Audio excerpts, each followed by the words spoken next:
ಐನಾಪುರ ಪಟ್ಟಣದಲ್ಲಿ ಶನಿವಾರರಂದು ಅಲ್ಪಸಂಖ್ಯಾತರ ಮುರಾರ್ಜಿ ದೇಸಾಯಿ ವಸತಿ ನಿಲಯ ಶಂಕುಸ್ಥಾಪನೆ ಹಾಗೂ ಕಾಗವಾಡ ಮತಕ್ಷೇತ್ರದ ವಿವಿಧ ಗ್ರಾಮಗಳಲ್ಲಿ ಸಮುದಾಯ ಭವನಗಳು ಹಾಗೂ ಜೆಜೆಎಂ ಕಾಮಗಾರಿಗೆ ಚಾಲನೆ ನೀಡಿದ ಶಾಸಕ ರಾಜು ಕಾಗೆ.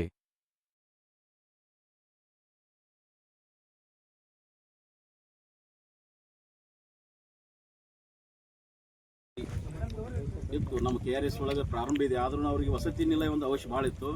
ಆ ಒಂದು ವಸತಿ ನಿಲಯ ಐನಾಪುರದವರೆಲ್ಲ ಬೇಡಿಕೆ ಭಾಳ ಇತ್ತು. ಆ ಒಂದು ನಿಟ್ಟಿನೊಳಗೆ ನಮ್ಮ ಶಾಸಕರಾದಂಥ ಕ್ಲಾಸ್ ರೂಮ್ಸ್ ಎಲ್ಲ ಅದು ಭಾಳ ಅವಶ್ಯ ಇರೋದ್ರಿಂದ ನಮ್ಮ ಶಾಸಕರಿಗೆ ನಾವು ಎಲ್ಲ ಐನಾಪುರದ ಮುಖಂಡರಾಗಲಿ ಎಲ್ಲ ಐನಾಪುರ ಸಾರ್ವಜನಿಕರು ಒಂದು ವಿನಂತಿ ಮಾಡಿಕೊಂಡಾಗ ಅವರು ಭಾಳ ಅದನ್ನು ಮೈ ಮೇಲೆ ತಗೊಂಡು ಭಾಳ ಒಂದು ಮುರಾರ್ಜಿ ದೇಸಾಯಿ ಶಾಲೆಯ ಒಂದು ಅಡಿಗಲ್ಲ ಸಮಾರಂಭದ ಕಾರ್ಯಕ್ರಮದಲ್ಲಿ ನಮ್ಮ ಜೊತೆಗೆ ಭಾಗಿಯಾದಂಥ ಪುಟ್ಟು ಗಾಣಿಗರವರೇ, ಅರುಣ್ ಗಾಣಿಗರವರೇ, ಸಂಜು ಬಿರ್ಡಿ ಅವರೇ, ನಮ್ಮ ಕಾರ್ಯನಿರ್ವಾಹಕ ಅಧಿಕಾರಿಯಾದಂಥ ವಾಲಿ ಅವರೇ, ಅವರಿವರನ್ನು ವೇದಿಕೆಯನ್ನು ಹಂಚಿಕೊಂಡಂಥ ಎಲ್ಲ ಊರಿನ ಗಣ್ಯಮಾನ್ಯರೇ, ನೆರೆದಂಥ ಎಲ್ಲ ಊರಿನ ಬಂಧುಗಳೇ, ಪತ್ರಕರ್ತ ಮಿತ್ರಗಳೇ, ಇವತ್ತು ತಾಲೂಕಾ ಘೋಷಣೆ ಆದ ನಂತರ, ಕಾಗವಾಡ ತಾಲೂಕಾ ಘೋಷಣೆ ಆದ ನಂತರ ಸಾಕಷ್ಟು ಅಭಿವೃದ್ಧಿ ಪಥದತ್ತ ನಾವು ಸಾಗಿದ್ದೀವಿ. ಏಕೆಂದರೆ ನಮ್ಮ ಹಳ್ಳಿಯಲ್ಲಿ ನಮ್ಮ ಮಕ್ಕಳಿಗೆ ಬಡವರ ಎಲ್ಲರನ್ನೂ ನಾವು ಬೆಳಗಾಮ, ಹುಬ್ಬಳ್ಳಿ, ಧಾರವಾಡ ಕಲಿಸಲಿಕ್ಕೆ ಸಾಧ್ಯ ಇಲ್ಲ. ಬಡವರ ಮಕ್ಕಳು ಶಿಕ್ಷಣದಿಂದ ವಂಚಿತರಾಗಬಾರ್ದು.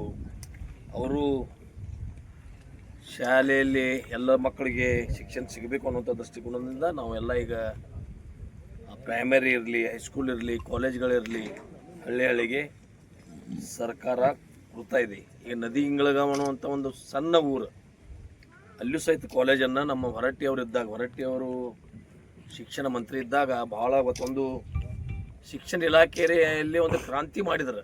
2 ಜನ, ಒಬ್ಬರು ಗೋವಿಂದೇಗೌಡರು ಶಿಕ್ಷಣ ಕ್ಷೇತ್ರದಲ್ಲಿ ಅವರಂಥ ಕ್ರಾಂತಿ ಅಂದರೆ 1,20,000 ವಿದ್ಯಾರ್ಥಿಗಳು at a time, no interview, no ಏನೋ ವಸೀಲಿ ಇಲ್ಲದ ಮನೆಗೆ, ಅವರ ಮನೆಗಳಿಗೆ ಅವರ ಆದೇಶ ಪತ್ರಗಳನ್ನ ಅವ್ರ ನೌಕರಿಗೆ ಬಂದು ಅವ್ರಿಗೆ 1,20,000 ಅದೊಂದು ರೆಕಾರ್ಡ್ ಹಿಸ್ಟ್ರಿ ಕರ್ನಾಟಕ ರಾಜ್ಯದಾಗ ಅನಿಸಿದ್ರೆ ನನಗೆ ಭಾರತ ದೇಶದಾಗ ರೆಕಾರ್ಡ್ ಇರಬೇಕು.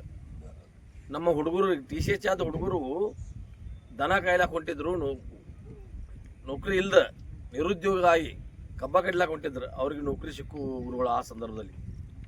ಅದೇ ಥರ ನಮ್ಮ ಹೊರಟ್ಟಿಯವರು, ನಾ ಯಾವಾಗಲೂ ಹೇಳ್ತಿರ್ತೇನೆ ಈ ಮಾತನ್ನು, ಹೊರಟ್ಟಿಯವರು ಯಾವಾಗ ಶಿಕ್ಷಣ ಮಂತ್ರಿಗಳಿದ್ರು, ನಮ್ಮ ಒಂದು ಮೊದಲಿನ ಲೀಲಾವತಿ ಪ್ರಸಾದ್ ಅವರ ML ಇದ್ದಾಗ ಶಿವನೂರ್ಗೆ ಒಂದು ಹೈಸ್ಕೂಲ್ ತಂದಿದ್ರು.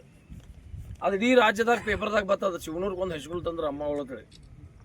ನಮ್ಮ ಕಾಲಗಳದಾಗ ಹೊರಟ್ಟಿಯವರ 16 ಹೈಸ್ಕೂಲ್ಗಳನ್ನ ಒಂದು ಕಾಲೇಜನ್ನು ಕೊಟ್ಟರು ಮೇಡಮ್. ಅವಾಗ ಇವತ್ತು ಮುರಾರ್ಜಿ ದೇಸಾಯಿ ಸ್ಕೂಲ್ಗಳು ನಾವೆಲ್ಲ ಎಲ್ಲೋ ನವೋದಯ ಸ್ಕೂಲ್ಗಳನ್ನು ಅದು ಎಲ್ಲೆಲ್ಲೋ ಕಾಣ್ತಿದ್ವಿ. ಕೋತಳಿಗೆ ಒಂದಿತ್ತು ಇವ್ರುಗಳು ಮೊದಲು. ಈಗೆಲ್ಲ ನಾವೆಲ್ಲ ಮುರಾರ್ಜಿ ದೇಸಾಯಿ ಸ್ಕೂಲ್ಗಳು, ಅಲ್ಪಸಂಖ್ಯಾತರ ಸ್ಕೂಲ್ಗಳು, ಮದಬಾವಿ, ಶಿರುಗುಪ್ಪಿ, ಈ ಕಡೆಲ್ಲ ಅಲ್ಪಸಂಖ್ಯಾತರ ಶಾಲೆಗಳಾಗಲಿ, ಹಾಸ್ಟೆಲ್ಗಳಾಗಲಿ, ಕಾಲೇಜ್ಗಳಾಗಲಿ, ಮತ್ತು ಈ ಪ್ರೈವೇಟ್ದವರು ಖಾಸಗೀಕರಣದವ್ರು ಜರುಗುತ್ತ ಎಜುಕೇಷನ್ದಲ್ಲಿ ಮಠಾಧೀಶರು ಮತ್ತು ಖಾಸಗಿಯವರು ಜರುಗುತ್ತಾ ಎಜುಕೇಷನಲ್ಲಿ ಬರಲಿದ್ದೇ ಹೋಗಿದ್ರೆ ಏನು ಪರಿಸ್ಥಿತಿ ಆಗ್ತೈತೆ ನಮ್ಮ ಶಿಕ್ಷಣದ ಅನ್ನುವಂಥದ್ದು ನಾವು ಇವತ್ತಿನ ಚಿಂತನೆ ಮಾಡಬೇಕಾಗೈತಿ. ಯಾಕೆಂದರೆ ಮಠಾಧೀಶರ ಕೇವಲ ಧರ್ಮ ಪ್ರಚಾರ ಮಾಡ್ಕೊಂಡು ತಿರುಗಾಡಲಿಲ್ಲ. ಇವತ್ತು ಸಿದ್ಧಗಂಗಾ ಮಠದಲ್ಲಿ 10,000 ಮತ್ತು ಕೊಪ್ಪಳದ ಶ್ರೀಗಳಲ್ಲಿ ಮೊನ್ನೆ ಬಂದಿದ್ರು ಅವರ ಅಂಕಲಿಗೆ ಪ್ರಭಾಕರ್ ಕೋರಿ ಅವರ ಹುಟ್ಟುಹಬ್ಬ ದಿವಸ, ಅಲ್ಲಿಯೂ 10,000 ವಿದ್ಯಾರ್ಥಿಗಳು ಪ್ರಸಾದವನ್ನು ಕೊಟ್ಟು ಶಿಕ್ಷಣವನ್ನು ಕೊಡ್ತಾ ಇದ್ದಾರೆ. ಇದು ಏನು ಸಣ್ಣ ಕೆಲಸ ಅಲ್ಲ. ಒಬ್ಬ ಸರ್ಕಾರಕ್ಕೂ ನಿಗಾದಲ್ಲಿದೆ, ಸರ್ಕಾರಕ್ಕೂ ಸಾಧ್ಯ ಇಲ್ಲ 10,000 ಮಂದಿ ವಿದ್ಯಾರ್ಥಿಗಳು ಕೊಡುವಂಥ ಇಂಥ ಕೆಲಸವನ್ನು ನಮ್ಮ ಮಠಾಧೀಶರು ಇವತ್ತು ಮಾಡ್ತಾ ಇದ್ದಾರೆ. ಅಂದರೆ ಇದನ್ನು ನಾವೆಲ್ಲ ಮೆಚ್ಚಬೇಕು. ಇದು ಇವತ್ತು ಮುರಾರ್ಜಿ ದೇಸಾಯಿ ಸ್ಕೂಲ್ ಇಲ್ಲಿ ಐನಾಪುರದಲ್ಲಿ ಆಗಿ ಸುತ್ತಮುತ್ತಲಿನ ಎಲ್ಲ ನಮ್ಮ ಹಳ್ಳಿಯ ಬಡ ಮಕ್ಕಳಿಗೆ ಇದೊಂದು ಮಾದರಿ ಆತೈತಿ. ಇಲ್ಲೊಂದು ಶಾಲೆ ಆಗೋದ್ರಿಂದ ಮುಂದಿನ ದಿನಮಾನಗಳಲ್ಲಿ ಭವಿಷ್ಯ ನಮ್ಮ ಮಕ್ಕಳ ಮತ್ತು ನಮ್ಮ ಭವಿಷ್ಯ ಉಜ್ವಲ ಭವಿಷ್ಯ ಆತೈತಿ ಅನ್ನುವಂಥದ್ದು ಈ ಸಂದರ್ಭದಲ್ಲಿ ಹೇಳಲಿಕ್ಕೆ ಬಯಸ್ತೀನಿ. ಈಗಾಗಲೇ ಡಿಗ್ರಿ ಕಾಲೇಜ್ ಆಗೈತಿ ಇಲ್ಲಿ ಐನಾಪುರದಲ್ಲಿ, ಡಿಪ್ಲೊಮಾ ಕಾಲೇಜ್ ಪ್ರಾರಂಭ ಆಗೈತಿ. ಕಟ್ಟಡ ಅದೊಂದು ಸ್ವಲ್ಪ ಸ್ಲೋ ಇದೆ, ನಾವು ಕಾಂಟ್ರಾಕ್ಟರ್ ಸ್ವಲ್ಪ ಸುಲೋ ಇದಾನೆ ಇವ್ರು ಯಾರು ನೀವು ಯಾರಪ್ಪ ಹಂಗೆ ಮಾಡಕ್ಕೆ ಹೋಗ್ಬಿಡ್ರಿ ಅದನ್ನು. ನಿಮಗೆ ಟೈಮ್ ಬೌಂಡ್ ಎಷ್ಟು ಕೊಟ್ಟಿದ್ದಾರೆ ಅಣ್ಣ?